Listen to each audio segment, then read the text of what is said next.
خۆشهاتنەوە بۆ چاوی واشنگتن. دۆسەی کوژرانی نووسەر و ڕۆژنامەوان جەمال خاشقچی لە ناو کنسوڵخانەی عەرەبستانی سوعودیەدا لە وڵاتی تورکیا نیگەرانیەکی زۆری نێونەتەوەیی لێکەوتوێتەوە بە ئەندازەیەک وەک دەگوترێت کاریگەریشی دەبێ بەسەر پەیوەندیە دیپلۆماسیەکانی ئەو شانشینە عەرەبیەی نیمچە دوورگەی عەرەب. ژمارەیەکی بەرچاو لە میدیا و بانک و کۆمپانیەکانی ڕۆژاوا لەسەر ئەم کوشتنەی خاشقچی بایکۆتی کۆنفرانسی کارداریە نێونەتەوەیەکانی ڕیازیان کرد. محەممەد بن سەلمان بە ئاشکرایی داندەنێ بەو کردەی کوشتنەدا و وەک دەڵێ هیچ ڕەوایەکی تیادا نییە. لە پێش هەموو شتێکدا ئەو ڕووداوە بۆ هەموو هاوڵاتیانی سعودیە بە ئازار بووە، بە تایبەتیش بۆ من کە هاوڵاتیەکی سعودیەم پێم وایە بە ئازارە بۆ هەموو کەسێک لە جیهاندا. تاوانێکی درندانەیە و ناکرێت هیچ ڕەواییەکی پێ بدرێت. زۆرێک لە چاودێر دەڵێن کوژرانی خاشقچی لە تورکیا هۆکارێکی سەرەکی دەبێت بۆ تێکچوون یا هەر هیچ نەبێ ساردیەکی زۆر لە پەیوەندیەکانی نێوان ڕیاض و ئەنکەرەدا. ئەم شتە ڕوونادات و بۆ هەموو جیهانیش دەیسەلمێنم حکوومەتەکانی هەردوو وڵات هاوکاری یەک دەکەن بۆ سزادانی هەموو ئەوانەی تاوانبارن و بەرپرسیار بوون لەو ڕووداوانە و لە کۆتاییشدا دادپەروەری سەردەکەوێت. لە ئێستادا بۆ ئەنکەرە هەر ئەوەندە نییە بزانرێت تاوانبارانی ئەم ڕووداوە کێن، بەڵکو دەشخوازێت ئەوەش کە فرمانی ئەو کوشتنەی داوە و hەروەهاش ئاشکراکردنی شوێنی شاردنەوەی تەرمەکەی جەمال خاشقچیش ببینرێ. Tabii şimdi burada şöyle bir soru ortaya çıkıyor. پرسێکی تر هەیە دەبێت باس بکرێت ئەو هەژدە کەسە کە لە دۆسەی کوشتنی جەمال خاشقچیدا ناویان هەیە هیچ ڕاوەکردنێکی تر هەڵناگرێت کە تاوانبار یەکێکە لەوان بەبێ هیچ گومانێک تاوانبار دیارە. لێرەدا شتێکی تر سەر هەڵدەدات چێ ئەو فەرمانەی داوە، چێ فەرمانی پێدان تا بێنە تورکیا، دەبێت عەرەبستانی سعودیە وەڵام بداتەوە. هەر لە پێشتریشەوە تورکیا هەموو لێدوانێکی سعودیەکانی ڕەت دەکردەوە کە دەیانگوت هەندێک لە کارمەندانی دەستگا ئاسایشەکانی شانشینەکەیان بەبێ گەڕانەوە بۆ هیچ فرمانێک ئەو کردەی کوشتنەیان کردووە. لۆمەکردنی هەندێک لە کارمەندانی دەستگا هەواڵگریەکان لەسەر ئەم دۆسەیە دڵنیایی ناداتە ئێمە و کۆمەلگای نێونەتەوەیش. ئەو کاتە ویژدانی مرۆڤایەتی ئاسوودە دەبێت کە هەموو ئەوانە بەرپرسیار بکرێن، ئەوانەی فەرمانەکەیان داوە و ئەوانەیش کە جێبەجێیان کردووە. ئەگەرچی وەزیری دەرەوەی وڵاتە یەکگرتوەکانی ئەمریکا ڕوبەڕووی ڕەخنەیەکی زۆر بووەوە لەلایەنی ئاسادانەران و چالاکوانانی ئەمریکاییەوە بەهۆی کۆبوونەوەکەی لەگەڵ محەممەد بن سەلماندا لە ڕیاض، بەڵام وەزیری دەرەوە بە ناوەڕۆکی کۆبوونەوەکانی داکۆچیەکی زۆر دەکا لەو سەردانەی. کاتێک سەردانی عەرەبستانی سعودیەم کرد لەگەڵ پادشادا کۆبوومەوە، لەگەڵ شازادەی تاج کۆبوونەوەیکی درێژم هەبوو، لەگەڵ وەزیری دەرەوەدا کۆبوومەوە. زۆر بەڕوونی و ئاشکرایی پێموتن ئەمریکا ئەم دۆسیەیە زۆر بە ڕژدی وەردەگرێت و ئێمە بە کوشتن لە دەرەوەی یاسا و ئەو جۆرە جم و جۆڵانە قایل نابین. ئەمانە شتێک نین لەگەڵ بەهاکانی ئەمریکادا بگونجێن، ئەوەش بەرپرسیارەتی سعودیەکانە، چونکە ڕووداوەکە لە ناو قوسڵخانەکەیاندا ڕوویداوە.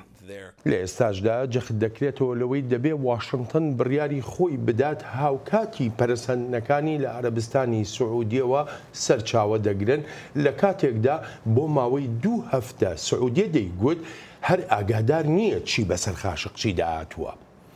چاوی واشنگتن بۆ ئەم هەفتەیە 2 میوانی هەیە. جۆ ماکرۆن لە نێوەندی عەرەب لە واشنگتن DC، هەروەهاش دکتۆر مستەفا گوربز لە زانکۆی ئەمریکایی لە واشنگتنی پایتەخت. هەردوو میوان چاودێریەکی وردی ڕەوشەکە دەکەن لە ڕەهەندی جیاوازەوە.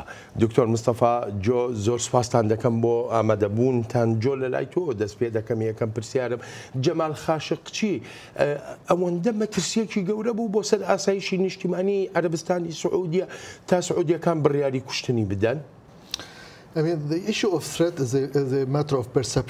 دۆسیی مەترسی پەیوەندی هەیە بە ئاسی زانیاریەکانەوە. خاشقچی بەشێک بووە لە دامەزراوەکانی عەرەبستانی سعودیە بەر لەوەی محەممەد بن سەلمان و باوکیشی بێنە دەسەڵاتەوە. پەیوەندێکی زۆری هەبووە لەگەڵ ڕۆژنامەی واشنگتن پۆستدا، پەیوەندێکی زۆری لەگەڵ تورکیادا هەبوو. بەڵام ئەمانە هەرچۆنێک سەیر بکرێن وەک هەڕەشە و مەترسیەکی گەورە نەبوون، چونکە وێڕای ئەو هەموو ستونانی لە واشنگتن پۆستدا هەی بووە لە ماوەی ساڵی ڕابردوودا وەلێ پەیوەندی پەیوەندیەکانی عەرەبستانی سعودی و ئەمریکا زۆر بەهێز بوون. بۆ نمونە با سەیری دۆسیە یەمەن بکەین، گەمارۆکانی سەر قەتەر، زۆر شتی تریش کە ڕویان داوە هەر لەم ساڵی ڕابردوودا نەبوونە تەمایی ئەوەی کاردانەوەیکی توندی ئەمریکا ببینین. ئەمەشیانی بەڵێ خاشقچی مەترسی نەبووە، تەنها کەسایەتێکی ناودار بووە، قسەی خۆی بەڕاشکاوی کردووە، جودابیرێکی بینراوی سعودیە بووە. جا ئاستی زانیاریەکان لای بنەماڵی پادشایەتی سعودیەیە کە هەرگیز سنگفراوانی تێدا نییە بەرامبەر ئۆپۆزیسیۆن لە ناوەوە و لە دەرەوەی سعودیەشدا.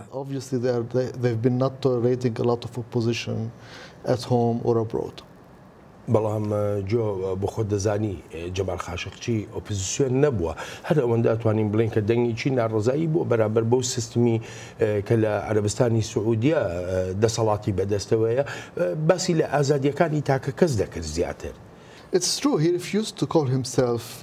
ئەوە ڕاستە، بەڵام خۆی بە جودابیر ناودێر دەکرد و بە ئاشکرایی قسەی لەسەر فەرمانڕەوایەتی تاکە کەس دەکرد لە عەرەبستانی سعودیەدا. ئەمەشیانی بەرەنگاربوونەوەیەکی ئاشکرای دەسەڵات لە وڵاتەدا. لە هەمان کاتیشدا نە داوای کۆدێتایی دەکرد و نە داوای گۆڕینی ڕێبەرایەتی سعودیەی کردووە، بەڵام بە شێوەیەکی بەرچاو دژی زۆرێک لەو شتانە بووە کە ڕوویان داوە و هەروەها زۆریش ناتەبا بووە لە سیاسەتی وڵاتەکەی. لە بیرمان نەچێتەوە پەیوەندیەکانی لە ناو دامەزراوەکانی سعودیەدا، پەیوەندەکانی لەسەر ئاستی جیهانی، ئەوەی کە زۆرێک لە سیاسەتمەداران و میدیاش لە جیهاندا وەهایان کرد وەک مەترسیەک ببینرێت. بەڵام ئایا ئەوە بەسە بۆ ئەوەی سزای مردنی بەسەردا بسەپێنرێت؟ ئەمە پرسیارە گەورەکەی ئێستاە. هەندێک شت هەن لە ئێستادا نایزانین، دەزانین کوژراوە بەڵام نازانین بۆچی بڕیاری کوشتنی دەدرێت. خاشقچی پەیوەندێکی فراوان و زانیاریەکی زۆری لەلابووە و دەنگێکی بڵندیش بوو، هەر بۆیە لەوانەیە وەک مەترسی سیر کرابێت و بڕیاری لە ناوبردننی درابێت.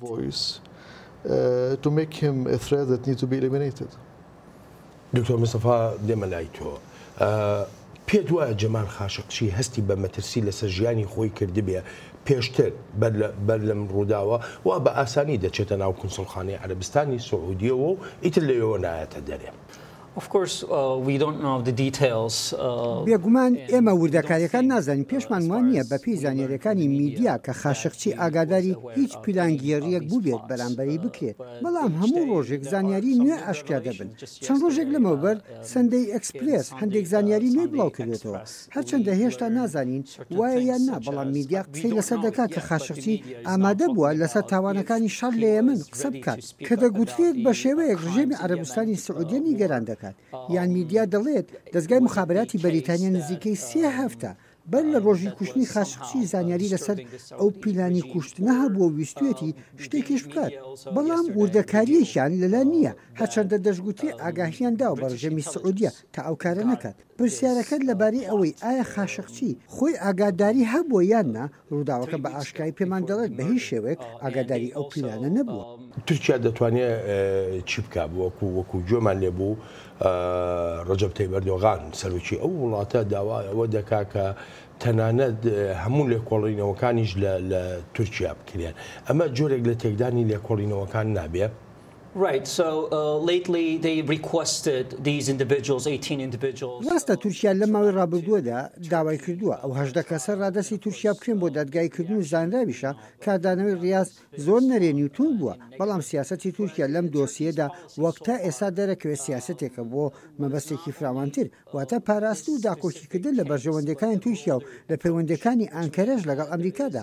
مەبەستم لەوەیە کە خستنە ڕووی قۆناغ بە قۆناغی زانیاریەکانی دۆسەی خاشقچی و پرسیارکردن و فشار خستنە سەر ریاض تا ڕوونکردنەوەی زیاتر بدات بەڕێ منیاریەکی سەرنجڕاکێشی تاقیکردنەوە بووە کە تورکیا دەیکا بەوەی دەڵێت ڤیدۆکان و تۆمارە دەنجەکانی لایە، بەڵام ئەو ڤیددیۆ و دەنگانەی تەنها نیشانی CIA داوە نەک میدیاکان. لەوانەشە هۆکار هەبن بۆی کە نیشانی نەداون، بەڵام لەوانەشە هەنگاوێکی نهێنی تورکیا بێت لەو یاریە استراتیژیەی دەیکات. بەڕاستی استراتیژیەتی بەرژەوەندی سعودیە بەگشتی لەگەڵ خواستە استراتیژیەکانی تورکیادا ناگونجێت لە ڕۆژهاتی ناوەڕاستدا.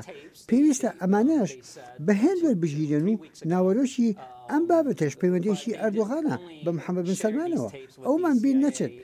لە کارنامەی نوێ سەرۆکترامدا بۆ سەر لە نێدارشتنەوەی ڕۆژهاتی ناوەڕاست لەڕێی سیسی و شازادەی سعودیەوە وەک ئەو هاوبەندی لەم 2 ساڵی ڕابردوودا هەبوو کە زۆر جێی نیگەرانی بوو بۆ ئەردوغان هەر بۆیە ئەنکەرا دەخوازێ ڕۆڵێکی زۆر گەورەتر بژێڕێت بۆ شەرمەزارکردنی ریاض و ئەمەش ئەوەیە کە ئێستا ڕوادا. جو حەزەکەم لەسەر ئێران پرسیارە لە تۆ بکەم بەڕای تۆ ئێران سوود لەم ڕووداوە بینێ بە تایبەتی لە پەیوەندیەکانی لەگەڵ وڵاتانی ناوچەکە و ئەو جۆرە فشاری کە ئێستا لەسەر ئێرانیشە. بەدڵنیاییەوە ئێران هێندەی تورکیا سوودمەند نابێت لەم دۆسیەی خاشقچی ئێران زۆر شتی وهای بەدەستەوە نییە لەم دۆسیەدا بەکاری بهێنێت تاران ڕۆژی 4 مانگی 11 و سزا قورسەکانی لە پێشە هیچ ئاماژەیەکیش لە ئارادا نییە بشتوانێت وەک فشارێک بەکاری بهێنێت سعودیەش ڕۆڵێکی ئەو توی نەبووە لەم سزایانی ئەمریکادا بۆ سەر ئێران لەوانەیە لە ئاستێکی کەمدا ئێران سوودمەند بێت ئەویش ئەگەر هاوپەیمانێتی سعودیە و ئەمریکا بە تێپەڕبوونی کات بەرەو لاوازبوون بڕوات ئەگەر وابێت ئەوە لەوانەیە فشارەکە لەسەر ئاستی ناوچەی لەسەر تاران کەمتر بێتەوە هەر لە یەکەم ڕۆژەوە ئێران ویستوێتی خۆی لەم ڕووداوە بە دوور بگرێت تەنها یەک جار نەبێت کە ڕۆحانی ئاماژەی بە پشتیوانەکانی ئەمریکا کردووە بۆ سعودیە بێگومان ئەمەش هەنگاوێکی زیرەکانی ئێران بووە چونکە دەزانن بە سوود ناگەڕێتەوە بۆیان و ئەگەریش ئەم دۆسیەی خاشقچی بەکار بێنێت لەوانەیە بە زیان بشکێتەوە بەسەریدا جا بەبێ هیچ گومانێکیش هەر شتێکیش لە هەڵوێستی ڕۆژئاوە و ئەمریکادا بگۆڕدرێت ئەوە لەوانەیە ئێرانیش بەپی ئەوە حساباتی خۆی بگۆڕێت وە گوتم تەنها سوودێک ئێران لەم دۆسیەی ببینێت ئەگەر و نەگەری گۆڕانکاریە لە پەیوەندیەکانی واشنگتن و ڕاستدا لە چەند هەفتە یان چەند مانگی داهاتوودا دەگەڕێمەوە بۆلاتان. ئەگەر چی سعودیەکان دەڵێن لێکۆڵینەوەکانیان بەردەوامە لەو ڕووداوی کوشتنە وەلە تا ئێستاشی لەگەڵدا بێت تورکیا هەر بە گومانەوە لەو لێدوانانەی سعودیەکان دەڕوانێت. Bu zanları, şaibeyi ortadan kaldırmak istiyorsanız ئەگەر دەتەوێت گومان لا بدەیت ئەو 18 کەسە خاڵی سەرەکی هاوکاری نێوانمانە ئەگەر ناتوانیت قسەیان پێ بکەیت ئەوە دەزانن ڕووداوەکە لە کۆنسوڵخانەی وڵاتەکەدا لە ئەستەمبول ڕوویداوە ئیدی بیان دەنە دەست ئێمە و با ئێمە دادگاییان بکەین. ڕاز نەکرد هاوڕایی نیشانی تورکەکان نەداوە لەسەر بەدەستەوەدانی گومانبارەکان بەڵکو جەختیش دەکاتەوە لەوەی لە ناو شانشینی عەرەبستانی سعودیەدا دادگایی دەکرێن. لەسەر دۆسیەی بەدەستەوەدانە ئەوانە خەڵکی سعودیان لە سعودیەش دەستگیر کراون لێکۆڵینەوەکانیش لە سعودیە دەکرێن و هەر لە سعودیەش دەرگایی دەکرێن ئەنجامەکانی لێکۆڵینەوەکەش بڵاو دەکەینەوە و ئەوانەی بەرپرسن لەم دۆسیە سزا دەدرێن و ئەو میکانیزمانەش دادەنێن کە جارێکی تر ئەمە ڕوونەداتەوە هەوڵماندا زانیاریەکان ئاشکرا بکەین بەڵام بەداخەوە ئەم هیستریایی میدیامان بینی بەر لە لێکۆڵینەوەکان تەواو ببن. But unfortunately there has been this hysteria in the media. تورکیا لە سەرەتای ئەم ڕووداوەدا ئاماژەی بە زۆر بەڵگە دەکرد لەوانە بوونی تۆماری دەنگی یان هەبوونی ڤیددیۆ بەڵام وەک شارەزا دەڵێن بە دووری نازانن ئەنکەرە ئەو شتانە تەنها بۆ باڵادەستی خۆی بەکاربێنێت. لە کۆتاییدا دەگەینە و بەرەنجامی تورکەکان شتێکیان دەوێت و ئەگەریش دەستیان کەوت ئەوە هەرگیز تۆماری دەنگی نەدەبوو هەرگیز باس لە فیلمی ڤیددیۆش نەدەکرا یانیشی جوێنەیەکی ویزاکانیش نیشان نەدەدران. جەیمس دەشڵێت گەشتبین نییە بەوەی بەڕێوەبەرایەتی ئەمریکا هەڵوێستێک بنوێنێ بەرامبەر بە عەرەبستانی سعودیە لە ڕوانگەی پرەنسیپەکانی مافەکانی مرۆڤەوە. ئەم بەڕێوەبەرایەتیە پەیوەندیەکی سەرسووداکردنی لەگەڵ عەرەبستانی سعودیەدا دیار کردووە لە کاتێکدا پێشتر پەیوەندیەکی استراتیژیمان هەبووە. ئەو کاتش کە لە سعودیە بووم دەمانتوانی گفتوگومان هەبێت لەسەر مافەکانی ژنان مافەکانی مرۆڤ لەسەر ڕەوشی گشتی ئێستا هیچ شتێک لەوان نەماوە چونکە پەیوەندیەکی دیاری کراوە و سەنگیەکە لەسەر پارەیە. جۆ یەکێ لە پرسیارەکانەوەیە ئەو بەڵگانی کە تورکیا باسییان دەکا کوان لەکوێن چەند جارێک ئەردۆغان بۆ خۆی دەڵێ بەڵگەکان ئاشکرا دەکەین بەڵام لە دواترین لێدوانیشیدا هیچ بەڵگەیەکی ئاشکرا نەکرد بۆ ئاشکرایان ناکە.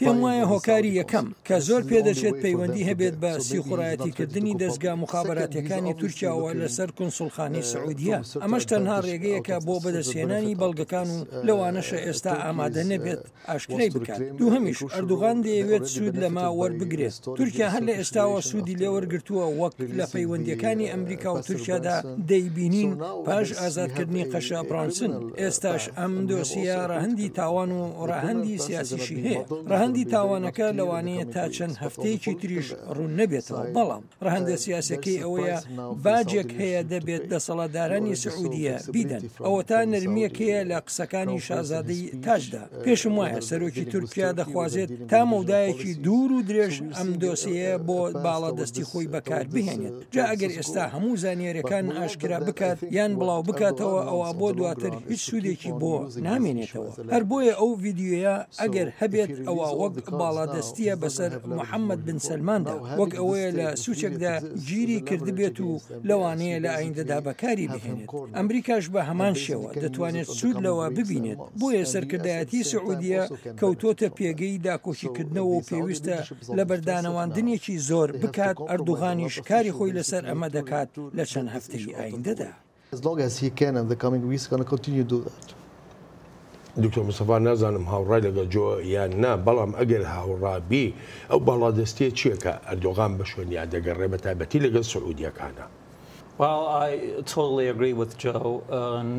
It could be. بەتەواتی هاوڕام لەگەڵ جۆ ئەو باڵادەستیە دەشێت زۆر شت بن یەکەمیان ئەوەیە ئەردوغان ناخوازێت لە شەڕێکی تەواودا بێ لەگەڵ سعودیەدا و هەرگیز و هەرگیزەوە ناکات بەڵام دەخوازێ هەندێک لە بەردانەوەاندنی بۆ بکرێت ئەلبەت ئەمە یەکێک لەو باڵادەستیانەی دەوێت شتێکی تریش ئەوەیە لە 2 ساڵی ڕابردوودا و تا ئێستاش وێناکردنی ڕۆژهەڵاتی ناوەڕاستی نوێی بەڕێوەبەرایەتەکەی ترامپ پێکەوە لەگەڵ سیسی و محەممەد بن سەلماندا و هەروەهاش ئەوەی پێی دەڵێن پرۆسەی نوێی ئاشتی واتە پلانەکەی کۆشنەر ئەمانە وەحایان کردووە ئەوان وەک بڵێ لە هێرشدا بوون تورکیاش لە پێگەی بەرگریدا بێت بێگومان ئەمەش لەسەر وەختێکی هەستیار و گرنگدایە چونکە زۆر دۆسێ هەن لە نێوان ئەمریکا و تورکیادا بێلەوەی کە پەیوەندیەکی سعودیەش لەگەڵ ئەم بەڕێوەبەرایەتی ئەمریکادا پەیوەندیەکی بەهێزە ئەو پەیوەندیە لەوانەیە زۆر گرنگی و باڵادەستیش بێت نەک هەر لە ڕوانگەی پەیوەندەکانی ئەنکەرە و ریاضەوە بەڵکو لە پەیوەندەکانی ئەنکەرە و واشنگتۆنیشەوە جا لەوانەیە بیرمان بەلای زۆر شتا بچێت کە هیچ پەیوەندیەکی بە عەرەبستانی سعودیەوە نەبێت لەوانە زاداراییەکانی سەربانکی هەڵ بەهۆی بازرگانی ئێران بەنەوت و زێرەوە کە لەوانەیە ئەو سزادارایانە تورکیاش بگرێتەوە هەرچەندە جێبەجێکردنی تا ئێستای لەوانەیە بەهۆی ڕێکەوتنیەکەوە بوو بێت بۆ دواخستی ئەو سزادارایانە لایەن واشنگتنەوە دەشێت هەندێک شتی تریش هەبن کە بەلانی کام ئەردۆغان دڵخۆش دەکات و ئەمەش بێگومان وەک سەرکەوتنە بۆ تورکیا لە ڕوانگەی ئەنکەرە و ڕاضەوە بەڕای تو ئەو باڵادەستی ئەردۆغان وا دەکا کە سعودیەکان هەموو گومانبارانی ئەم کردەی کوشتنەی خاشقچی بدەن بە تورکیا لە تورکیا دادگایی بکرێن و لە تورکیا سزا بدرێن. I don't think that's an option. I mean, پێم وانە ئەوە بژارەیەک بێت ئەردۆغان بەردەوام دەبێت لە فشارکردن و زیاتریشان دەکات بەڵام بە هیچ شێوەیەک ریاض بۆ شتە قایل نابێت ئەمە لە یاری مشک و پشیلاچێت کێش دەزانێت سبەی نییە چ زانیارێکی تر بڵاو دەکرێتەوە ئەوە تا زانیاریەکانی ڕۆژی یەکشەمە بڵاوکرێتەوە لەسەر سوبوونی خاشقچی وە بۆ ئاشکراکردنی بەکارهێنانی چێکی کیمیایی لەلایەن سعودیەوە لە شەڕی یەمەن یان زانیاریەکانی دەستگای مخابراتی بەریتانیا لەسەر ئەو پیلانی کوشتنە جا ئەمانە تورکیا زیاتر دڵخۆش دەکەن و وەهاش دەکەن تورکیا داوای زیاتر و زیاتر هەبێت بەڵام پێم وانە ئەوە بژارەیەک بێت بۆ ڕیاد. واشنگتن دەڵێت بڕیاری کۆتایی خۆی دەدا بەرامبەر عەرەبستانی سعودیە هەرچەندە ئەو داوایی لە کۆنگرێسدا هەیە بۆ ڕێگەگرتن لە فرۆشتنی چەک هێشتا کاری لەسەر نەکراوە تا بکرێتە بڕیار. بەلای کەمەوە هەندێک کەسمان دەستنیشان کردووە لەوانەی بەرپرسیارن لە دەستگای هەواڵگیری لە کۆشکی پاشایەتی لە وەزارەتی دەرەوە وەزارەتەکانی تری عەرەبستانی سعودیەدا واتە ئەوانەی گومانمان هەیە لەوەی دەستیان هەبوو بێ لە کوشتنەکەی بەڕێز خاشقچیدا ئێمە بڕیاری گونجاوی خۆمان دەدەین و هەڵۆشانەوەی ڤیزا یەکێکە لەو بڕیارانە. وەزیری بەرگری ئەمریکاش لە ڕاهەندی هاتنە ئارای ناجێگیریەوە لەم دۆسەی کوشتنە دەڕوانێت لە کۆنفرانسەکەی مەنامەژدا وەزیری بەرگری جارێکی تریش توندوتیژی وەها ناودێرکرد کە لە لای ئەمریکا جێی قایلبوون نییە. وەک پۆمپیۆ وەزیری دەرەوە ئاماژەی پێکردووە ئەمریکا هەرگیز کاری دەڕەخانە وەک بێدەنکردنی ڕۆژەمەوان بە ڕێز خاشقچی لە ڕێی توندوتیژیەوە قبول ناکات. هەر وڵاتێک شکست بیانێت لە وابەستەبوون بە یاسا و ڕێسە نێونتەوەیەکان و بە سەروەری یاساوە ئەوە ینی بنکۆڵکردنی سەقامگیری لەم کاتەدا کە زۆر پێویستە. وەک سەرۆک ترامپ ئاماژەی پێکرد دەگەینە یەکلاکردنەوەی ڕاستیەکانی ئەم دۆسیە. بۆ هەندێک لە شیکەرەوەی سیاسی ئەوەی ئێستا لە ئاکامی کوژرانی خاشقچی هاتۆتە ئاراوە بەشێکە لەو ململانێ ئاڵۆزەی ناوچەکە و بە تایبەتیش لە جیهانی ئیسلامیدا وەک دەڵێن ململانێ بۆ دەسەڵاتدارەتی. پێم وایە هەندێک ڕۆماڵکردنیش هەن لە میدیاکاندا ئاماژە بەوە دەکەن ئەوەی ڕوودەدات بەشێکە لە ململانەی دەسەڵات و پێشبەرچەی لە ناوچەکەدا لە نێوان تورکیا و عەرەبستانی سەعودیدا. دەکرێت وەها ببینیت کە پەیوەندیدارە بە ڕێبەرایەتیکردنی جیهانی ئیسلامەوە ئەو هاوپەیمانەتیەی عەرەبستانی سەعودیە خۆی تێدا دەبینێتەوە. هەر زۆر دژی ئێران و هەستیش بەوە دەکات لەلایەن ئێران و ئیخوانیەکانەوە ڕوبەڕووی مەترسی بۆتەوە. ئەوە تا دەبینین پەیوەندیەکانی ئانکارا و قاهیرە لە ئێستادا لە نزمترین ئاست و لە خراپترین ڕەوشیدایە، چونکە کودتاکی لەشکری حکوومەتێکی هەڵبژێردراوی ڕووخان کە ئەندامێکی ئیخوان الموسلمین ڕێبەرایەتی دەکرد. ئاڕاستە و ڕاهەندەکانی ئەم دۆسەیە هەر چۆنێک بن، بەڵام نابنەمایی بێدەنگبوونی ڕۆژنامەوانان و داکۆچیکاران لە ئازادیەکان وەک دەڵێن دوور لە هەموو سیاست و سیاستکردنێکیش. نا ئەم دۆسیە لێرەدا تاوا نابێت، تازە دەستی پێکرد. ئەمڕۆ بە هەموو جیهان دەڵێن دادوەریمان بۆ جەمال دەوێت و دەمانەوێت بە کوژانی جەمال سزا بدرێن. ئەو سزایە هەر تەنها بەسەر 18 کەسدا نەسەپێندرێت، بەڵکو بەسەر ئەوانەشدا کە فەرمانەکەیان داوە. دکتۆر مستەفا، وڵاتە یەکگرتووەکانی ئەمریکا بڕیاری داوە کە ڤیزە نەدا بە هەندێک لەو کەسانی کە ناوەکانیان هەیە لەلایەن، بەڵام بۆ مەسەلەی فرۆشتنی چەک بۆ خۆ دەزانی سەرۆک ترامپ ڕێکەوتنیی فرۆشتنی چەکی گەورەی لەگەڵ سعودیەکاندا مۆر کردووە. پێ دوایە ئەمریکا بگاتە ئەوەی کە چەک بە سعودیە نەفرۆشێ؟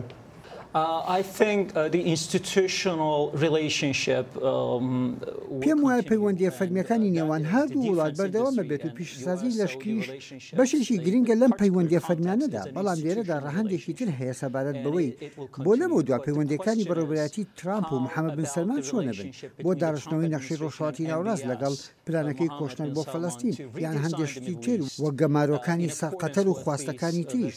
ئەم شتانە کێشان تێکرد، لەوانە نییە محەممەد بن سەلمان پۆستی داهاتووی لەدەستدات وەک پاشا، بەڵام دەشێت لە بەردانەوەاندن لەسەر هەندێک پۆست بکات وەک پۆستی وەزیری دەرەوە و هەندێک پۆستی تری کابینەی حکوومەتیش و کەسانی وەک محەممەد بن نایف و کەسانی تری بنەماڵی پاشایەتی دەسەڵات و هێزێکی وتوێژ لەسەر کرایان هەبێت. ئەڵبەت لەگەڵ پشتیوانی واشنگتۆندا زانداریشە لێرە لە واشنگتن خەڵکان پشتیوانی لەو پەیوەندیانە دەکەن و مەرجیش نییە پشتیوانەکان هەر بۆ محەممەد بن سەلمان بێت، چونکە تەبانین لەگەڵ ڕوانینەکانی شازادە بۆ ڕۆژهەڵاتی ناوەڕاست، بەڵام پشتیوانی لە محەممەد بن نایف و هەندێک ئەندامانی تری بنەماڵی پاشایەتی دەکەن.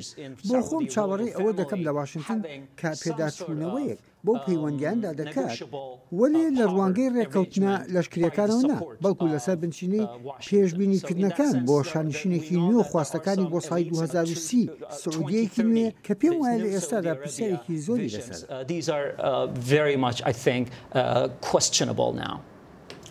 جۆ ئەمریکا دەڵێ ئەو جۆرە کارانە بۆ نمونە کوژرانی کەسێکی وەکو خاشقچی ناسەقامگیری لە ناوچەکەدا دێنێتە ئاراوە. ئەمریکا دەتوانێت لە ئێستادا چی بکە بە تایبەتی لەگەڵ هاوپەیمانێکی وەکو عەرەبستانی سعودیەدا بۆ ڕێگەگرتن لە دووبارەبوونەوەی ڕووداوێکی لەم شێوەیە؟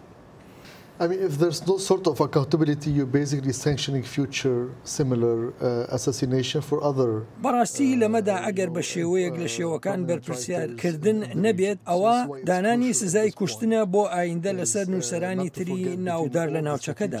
زۆر گرنگە لێرەدا هەر تەنها استراتیژیەتە کۆنەکانمان لە یاد نەبێت، بەڵکو ئەوەشمان بیر نەچێتەوە کە ڕۆژنامەوانان لە جیهانی عەرەبیدا دەستگیر دەکرێن یان دەکوژرێن. بەڵام جێی سەرنج نین بەو ئەندازەی سەرنجدرایە دۆسیەی خاشقچی.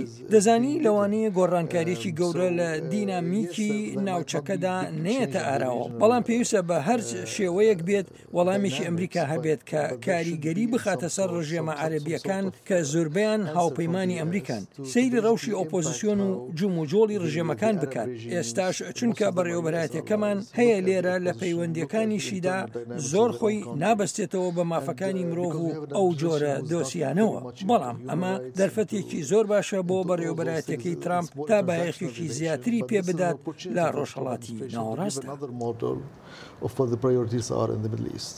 یعنی بەڕای تۆ وڵاتە یەکگرتووەکانی ئەمریکا سزای عەرەبستانی سعودیەدا لەسەر دۆسەیەک کە پەیوەندی بە مافەکانی مرۆڤەوە مافی مرۆڤیش بەهایەکی گەورەیە لێرە لە وڵاتە یەکگرتووەکانی ئەمریکا.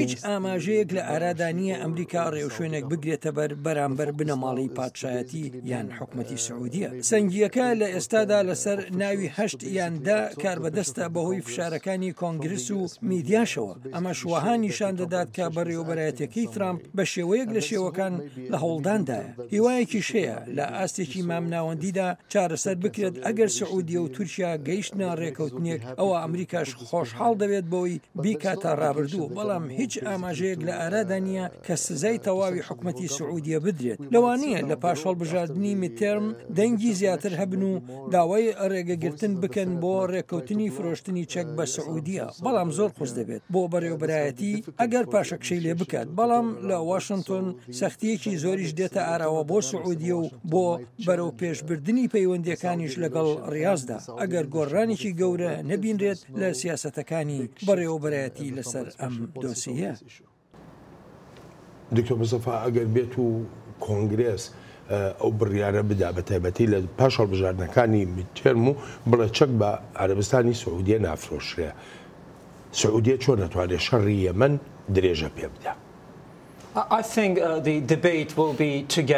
پێم وایە مشتومڕ و توێژەکان پێکەوە دەکرێن ئەوەی تایبەتە بە یەمەن وەک دەبینین بۆ ئەم ڕەوشەی ئێستای نەتەوە یەکگرتووەکان داوای بڕیار و هەڵوێستی دەستبەجێ کردووە تا شتێک کرێ وەک کۆمەکی مرۆیی بۆ چارنووسی خەڵکی سیڤیل. بێگومان ئەمە شتێکی بەپەلێ و پێویستە و توێژی لەسەر بکرێت. بێگومان ئەو سەودا لەشکریانە و ڕێکەوتنەکانی تایبەت بە بەرگری نابنا بەشێکە و توێژانە لە ڕوانگەی پەیوەندەکانی نێوان هەر وڵاتەوە. هەر بۆیە پێم وانە چەک فرۆشتن لە یەکەم کۆبوونەدا باس بکرێت بەڵکو تاخانەکرێت بۆ شەڕی یەمەن و ئەو خەڵکەی پێویستیان بە کۆمەکی دەستبەجێ هەیە. ئەمە ژوها دەکات ئەو توێژانە پێکەوە گرێ بدرێت.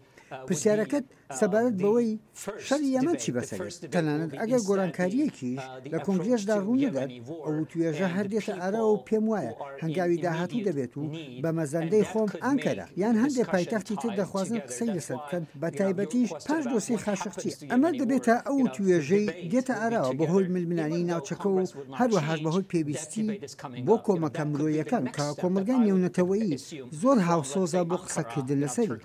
ئەمە ئەلبەتە هەر بۆ دۆسی فرۆشتنی چەک نییە لەگەڵ سعودیەدا لێرە لە ئەمریکاوە لەگەڵ سعودیەدا لە ئەوروپاشدا هەمان دۆسێ هەیە.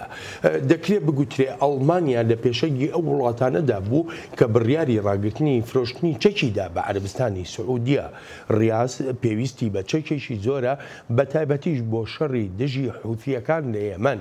ئەمە بێلەوەی دەخوازێ ببێتە خاوەنی چەکی پێشکەوتوو وەک ئامادەکاریەک بۆ هەر ئەگەرێکی نەخوازراو. ئێمەوەک ئەڵمانیا وتومانە تا ئەو کاتەی بەڕاستی ڕاوەکردنێک دەبێت لەسەر پاشخانی ئەم ڕووداوە ترسناکە ئەوە هیچ چەکێک نادەین بە عەرەبستانی سعودیە. تا ئامادەکردنی ئەم بەرنمەیەش هێشتا بەریتانیا بڕیاری یەکلاکەرەوەی خۆی نەداوە سەبارەت بەوەی ئایا درێژە بدا بە چەک فرۆشتن بە سعودیە یان نا، هەرچەندە مشتومڕێکی زۆری سیاسیشی بە دوای خۆیدا هێناوە. سەرۆکوەزیر بەڵگەی زیاتری چی دەوێت لە سەر ئەو تاوانە مرۆییە تا بە تەواوەتی وابەستەی کۆتایی هێنان بێت بە فرۆشتنی چەک بەو ڕژێمە دڕندەیەی عەرەبستانی سعودیە؟ ئەگەرچی شەڕی یەمەن زیانێکی زۆری گیانی بە دوای خۆی داهێناوە لە ناو خەڵکی سیڤیلدا، بەڵام داواکان بۆ ڕاگررتنی فرۆشتنی چەک بە عەرەبستانی سعودیە لە دوای دۆسەی خاشقچیەوە دەستی پێکردووە. هەرچەندە پسپۆر لەو بڕوایەدان بەرژەوەندیەکان ڕێگر دەبن لە بەردەم جێبەجێکردنی ئاوەها داوایەک. ئەو قورسە بڵێن خاڵێکی وەچەرخان دێتە ئاراوە بە هۆی هەندێک پێشنیازی جیهانەوە لەسەر قەدەغەکردنی فرۆشتنی چەک بە عەرەبستانی سعودیەوە، چونکە هەندێک وڵات هۆکاری گرنگی ژیۆپۆلیتیکی و ئابووریان هەیە تا هەناردەکردنی چەک بۆ سعودیا ڕانەگرن. جیاوازێکی زۆر هەیە لە نێوان سیاسەتی ئەڵمانیا و بەریتانیادا. ئەڵمانیا بڕیاری خۆیدا کە هەتا هەموو شتەکان یەکلا نەبنەوە چەک بە سعودیەکان نادا، بەڵام بەریتانیا هەتا ئێستا بڕیاری لێ نەدا و مشتومڕێکی سیاسیش لە پەرلەمانی بەریتانیادا دروست بووە. ئەم جیاوازیە بووە. I mean, first, since Trump came to power, Merkel was named like the new leader of the free world. هەرکە ترام دەسەڵاتی گرتە دەست ناوی ڕێبەری نوێی جیهانی ئازاد لە مێرکلنرا لەو ڕوانگەیەوەی دەنگێکی لیبرال بوو ڕاشکاوانش دەدووە. ئێستاش کە خۆی هەڵ نابژێرێتەوە پێگەکەی زۆر بەهێزترە و بەڕوونی و ئاشکراییش هەڵوێستی خۆی لەسەر دۆسیەی خاشقچی ڕاگەیاندووە. هەرچی بەریتانیاشە تێرەزا مەی زۆر لاوازە و هاوپەیمانێتیەکەشی زۆر لاوازە بە دوای کارداری سعودیەکانەوەیە. لێرەشدا هەمان ڕێی ئەمریکا دەگرێتە بەر نەیەوێت بچێتە هیچ بەرەنگار بوونەوەیەکەوە. خۆ ئەگەر لە کۆتاییشدا سعودیە و تورکیا گەیشتە ڕێکەوتنێک ئەوە دەیەوێت دڵنیا بێت لەوەی لە دەرەوەی ئەو ڕێکەوتنەدا نییە. جا پێم وایە ئەوروپا ڕۆڵێکی کەمتری هەیە تا بیجارێت لەم دۆسیەدا بەڵکو ئەمریکا و تورکیا ڕۆڵیان زیاترە. ئەوروپا دەتوانێت تا ئەندازەیەک فشار بکات بە تایبەتی کە ئێستا پەیوەندەکانی مێرکل و ئەردوغان باشترە بە بەراورد لەگەڵ پێشتردا. مێرکل دەستی زیاتری ڕادەگات بە زانیاریەکاندا بەڵام فشاری ئەوروپا جیاوازیەکی زۆر ناهێنێتە ئاراوە. تێرێزا مەی ڕەوشە ئابوووریەکەی خۆی بەم کێشەیە تێک نادات. جا ئەمە ڕەوشەکەی ئەوروپایە لە ئێستادا. دکتۆر مستەفا بەتابەتی لە ڕۆژهەڵاتی ناوەڕاستدا زۆر جار ڕوو دەکرێتە وڵاتانی ڕۆژاوا پیان دەگوترێت کە سیاسەتی بانێکە و دوو هەوا بەکاردێنن لە کاتێکە ئەگەر ویستیان ئەم جۆرە دۆسیانەی مافەکانی مرۆڤ ئێجگار گەورە دەکرێت لە کاتێکیشە ئەگەر ویستیان پچوشی دەکەنەوە. بەڵام بۆ ئەم دۆسەی خاشقچی پێ دوایە ئەمریکا بتوانێت ئەم دۆسەیە پچوو بکاتەوە ئەو کاردانەوانە هەر هەمووی هێور بکاتەوە.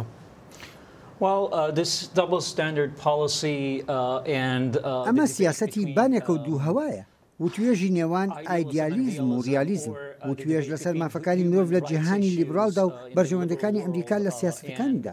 دەزانی ئەمانە بۆ هەمووان ڕوون و ئاشکرا بووە کە ئەم بەڕێوەبەرەتی ترامپ پاڵەوانی دۆسەی مافەکانی مرۆڤ نییە یانیش لە جیهانی لیبرالدا یان بڵێیت پاڵەوانی مافەکانی ڕۆژنامەوانانە. جا ئەوەی ڕوودەدات پێویستە لە مودایەکی فراوانتردا تێگەیشتن هەبێت بۆی. بەڵێ دەشێت هیوامان هەبێت بەڵام پێویستە واقعیش بین. ئەوەی ڕوودەدات ئەوەیە لە 2 ساڵی ڕابردوودا بەڕێوەبەرەتەکەی ترامپ هەوڵی داوە بۆ پێداچوونەوە بە سیاسەتەکانی ڕۆژهەڵاتی ناوەڕاستدا لە ڕێی هاوپەیمانیەتیەوە لەگەڵ محەممەد بن سەلمان و سیسی سەرۆکی مەسر. بەڵام ئێستا پاشەکشەیەک هەیە لەسەر وەختی ئۆبامادا هەندێک هەبوون لە واشنگتن کە خۆیان بە هاوسەنگ دەبینی لە نێوان ئایدیالیزم و ریالیزمدا لە نێوان مافەکانی مرۆڤ و ئامانجی بەرژەوەندەکاندا. لە ئێستادا دەرفەتێکیان بینیوە لەم دۆسیەی خاشقچیدا. جا بۆیە دەتوانرێت بە هیوا بین بەڵام لەگەڵ تێگەیشتن لە مەودا فراوانەکەدا و خۆ ئەگەریش دیموکراتەکان بە بەهێزیە گەڕانەوە ناو کۆنگرێس ئەوە زۆر شت دێنە ئاراو. پێویستە بە وردی سید بکەن لەم 2 ساڵەی دوای سەرۆک ترامپدا کە بێگومان بەو پێی ئاڵوگۆڕێک لە ڕۆژهەڵاتی ناوەڕاستدا دێتە ئاراوە. بەرەو کۆتایی بەرنامەکەمان دەچین. من حەز دەکەم لێرەدا بەراوردێکیش بێنینەوە مادەمێکی باسمان لە سیاسەتی بانێکە و دوو هەوا کرد لە تورکیاشدا ئێستا هەمان ئەو جۆرە سیاسەتە هەیە.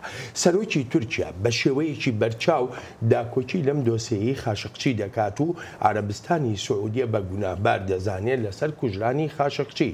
بەڵام ڕەجەب تەیب ئەردۆغان هیچ باسێک لەسەر کوتکردن و بێدەنگکردنی ڕۆژنامەوانانی ناو وڵاتەکەی خۆی ناکات. دەمانەوێت حکوومەت تورکیا کە بەداخەوە تۆمارێکی زۆر خراپی هەیە لە چۆنێتی سەر و سەوداکردن لەگەڵ ڕۆژنامەواناندا بە هەمان شێوەیە عەرەبستانی سعودیە دەمانەوێت هەنگاوێ بەرەوپێش بنێت. ئەم ڕەوشە وەک دەرفەتێک بەکاربهێنێت بۆ بەرەوپێشچوون لە ئایندەدا تا شتێک بکات و یارمەتی دەربێت بۆ ڕوونی و ئاشکرایی. هەروەهاش کۆتایهێنان بەم شێوەیە مامەلە دڕندانایە لەگەڵ ڕۆژنامەواناندا.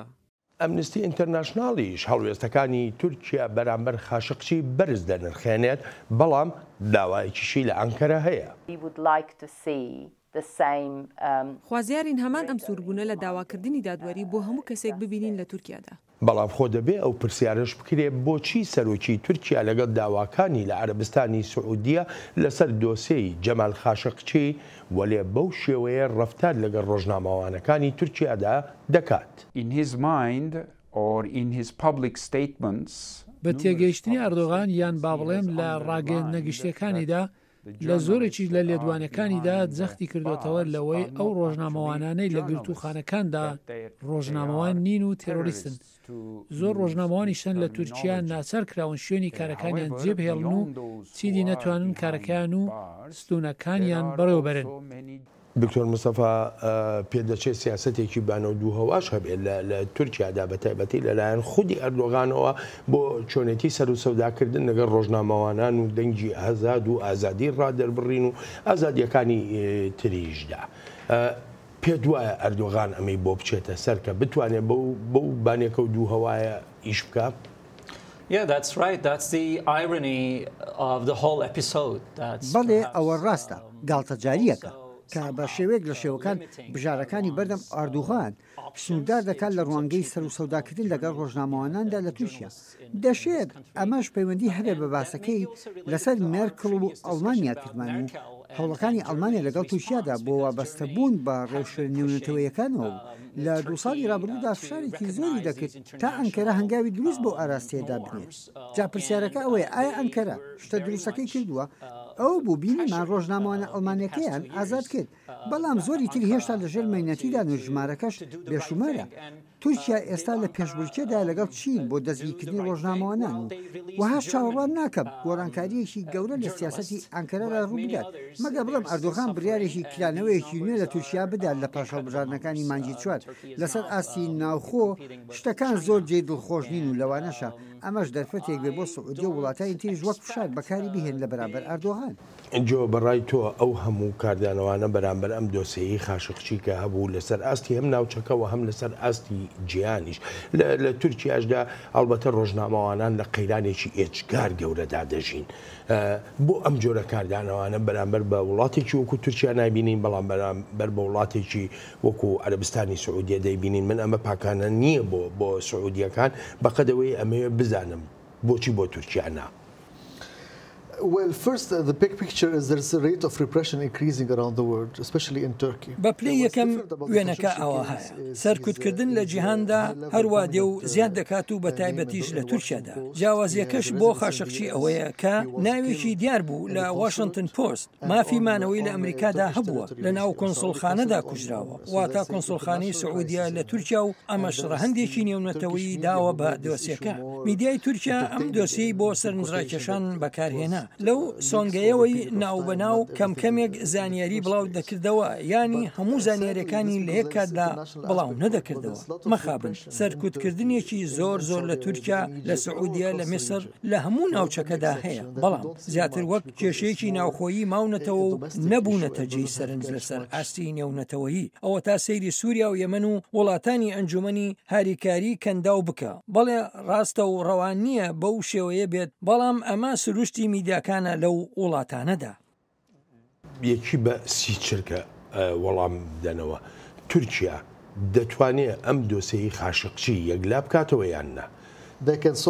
دەتوانن چارەسەری بکەن، بەڵام کێشەکە ئەوەیە ئایا دەیانەوێت یان نا، ئەو جاش بە چ نرخێک؟ لەوانەیە زۆر قورس بێت، بە تایبەتی کە CIA ئەو هەموو بەڵگاری لە تورکیاوە دەستکەوت و زۆریش پێ دەچێت تورکیا یاری بەم دۆسیەوە بکات نەک چارەسەری بکات. دکتۆر مستەفا جۆ زۆر سپاسان دەکەم بۆ بەشداریتان لە بەرنامەی ئەمڕۆی چاوی واشنگتن. سپاس و پێزانینم. تا بەرنامەیەکی تری چاوی واشنگتن ڕێز و خۆشەویستی بەڵێن ساڵح پەسەند بفەرموو.